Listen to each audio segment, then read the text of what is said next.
We've heard the request or the suggestion from the United States, but at this point, the fact of the matter remains that is a dangerous and dysfunctional part of the world in which we have no diplomatic presence, and we are not going to put our diplomatic officers or our consular officials at risk.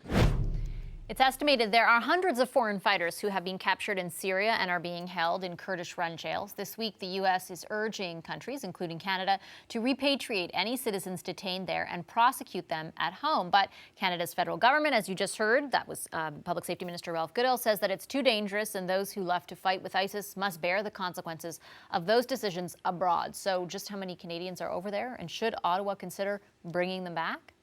Amarnath Amarasingham is a senior research fellow at the Institute for Strategic Dialogue. Jessica Davis is a former senior strategic analyst with CSIS. She's now president of Insight Threat Intelligence, and they both join me at this moment. Hi, everyone. Nice to see you, both of you. I appreciate it. Amarnath, I want to start with you. I want to dig into the call for repatriation, of course, coming from the State Department. But first, can you help us sort of understand the latest in Syria, the latest about people who are currently detained? I know you've traveled there in the past. What can you tell us and our viewers about the situation there as it stands? Two things, I guess. One, the last few villages of ISIS control are basically being taken as we speak. I think there's only about 2 or 3 villages left, and they should be taken by in the next week or so. And what's coming out of these villages are more children, more women, and more fighters being captured. Some of them are Westerners, but not all of them. We've only seen one other Canadian caught recently, and a whole bunch of other, like, Germans and Americans and Latin Americans being caught last week as well. They're all being then transported to Kamishli, or a prison near Hasaka, which is Kurdish-controlled area in Syria. And there they kind of join the remaining 500 or so men, 900 women, and over 1,000 children that are currently being held by the YPG in a few different prisons around northeast Syria. When you say one more Canadian, can you remind us how many Canadians initially do we know of who are over there? I know the government, I think when the stories originally coming out, wouldn't confirm the exact number, but you were there. How many Canadians are there in total, and then what does the one extra bring us to? So the one extra brings us to 4 men, 3 women, and 7 children that we know of who are currently in custody. The women and children are being held together in 1 or 2 kind of IDP-style camps near Hasaka and near Kamishli and near the border with Iraq. And the men are all in various prisons in Kobani and Hasaka, dotting northeastern Syria. So the Canadian problem is comparatively fairly small, but we still have a fair number of fighters and women and children over there. So, Jessica, the State Department is essentially calling on other countries who have citizens over there to repatriate, bring them back and prosecute them in their own country. Does the call from the State Department surprise you? Not in the least, because right now what the YPG is faced with is an uneven burden, really, in terms of incarcerating these individuals, caring for them to the extent that they need to be cared for, and ensuring that they don't commit ongoing terrorism offenses. So having this call from the State Department actually is about having the countries whose citizens traveled overseas to Syria and Iraq to join the Islamic State, having them take responsibility for those citizens. What do you think is motivating it from the American perspective? Well, I think that there's certainly a question about the timing in terms of the drawdown of American forces in the region, but I think it might also be coming a little bit from the YPG themselves and their ongoing resources that they have to dedicate to this problem. Amar, what do you think is motivating it? I agree with Jessica on all those points, but I would add one more in that I think the individuals in the State Department are quite concerned about having hundreds of fighters in prison, particularly if the Americans are going to leave, and what that might mean. Because the Kurds have kind of pressured the Western governments to take back their fighters, but they also haven't been shy about saying, you know, we could make a deal with Assad. They may just get released in a so-called prison break. We might hand them over to the Iraqis. So in a way, leaving hundreds of jihadist fighters, well-trained jihadist fighters, in a kind of weird limbo state if the Americans do pull out is not ideal from a national security point of view. And I think the Americans might be a bit worried about that, considering that they're also talking about leaving. And so that I think, in addition to what Jessica mentioned, is something that they're concerned about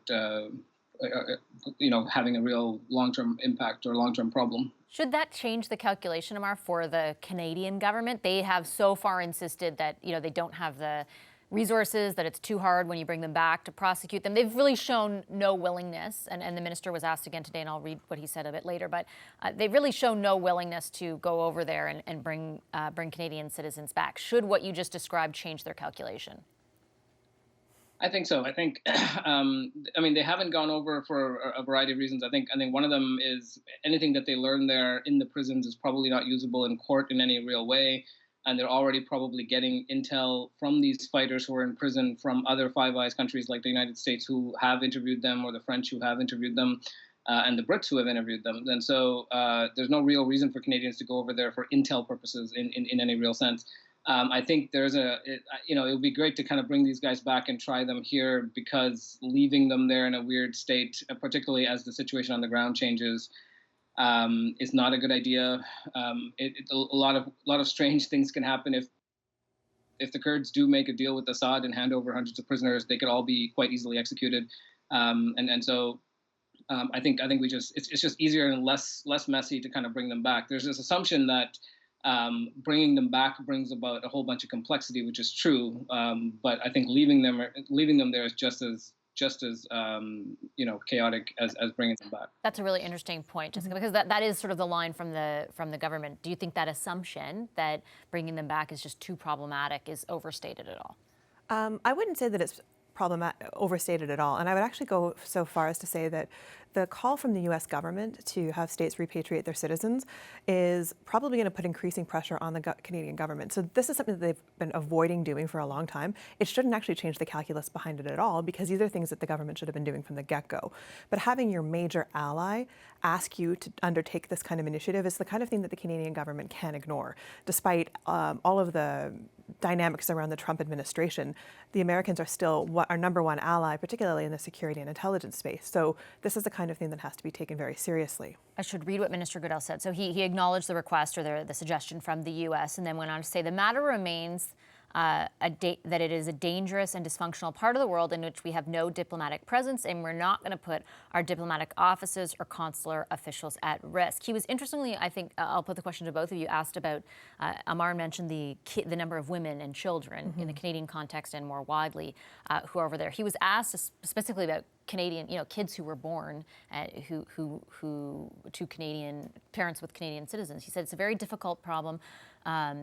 The behavior of the parents that have put those children in that situation is absolutely appalling and reprehensible. We'll examine carefully what can reasonably be done to protect those who are innocent in these circumstances. Tell us a bit about your conception of the threat posed by women, but also your reaction to that response.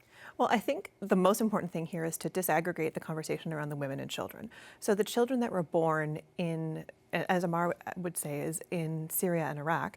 These are children who have absolutely no agency in the decisions that their parents made.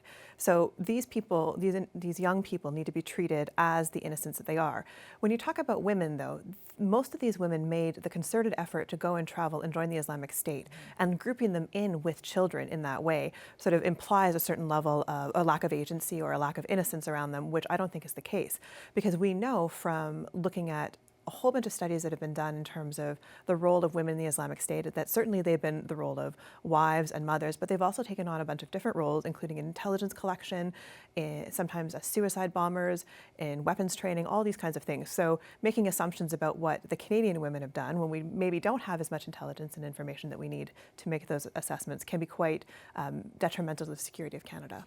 Amar, what about what sort of feeds or constitutes the political will behind whatever action the Canadian government decides to take? I mean, I think a lot of people would be watching this thinking, is it the worst case to leave them over there? I understand the points you're making, but for a lot of people, they think, oh, these people went over there, they went to fight with ISIS or whatever terrorist group, and why should we expend resources or put people in danger in order to bring them back? What would you say to that?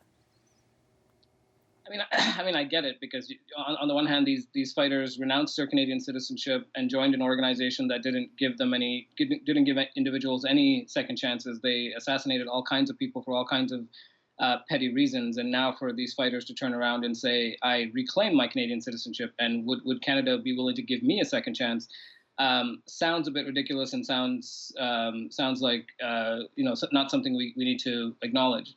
However, I do think leaving them there is not something that's sustainable. It's not something that the Kurds are going to allow. The Kurds do not have the resources to handle over 2,000 individuals in a variety of camps and prisons as the Americans leave, with the Turks on their border ready to invade, with Assad on the other side of their border ready to do whatever.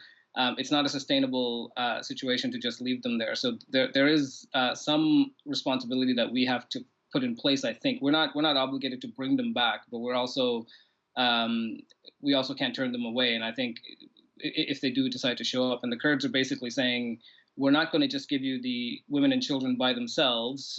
You have to. There's a kind of all or nothing deal on the table. You have to take all of your citizens back or none of your citizens.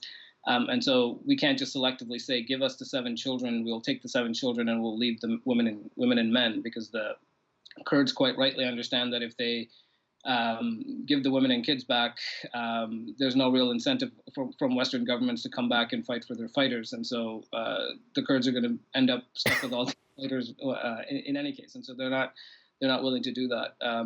So I think it's not a question. I think the way we frame the debate is a bit not silly, but it's a bit kind of a non-starter. It's not so much a question of should we bring them back and shouldn't we, but it's a question of the Kurds aren't going to keep these guys indefinitely.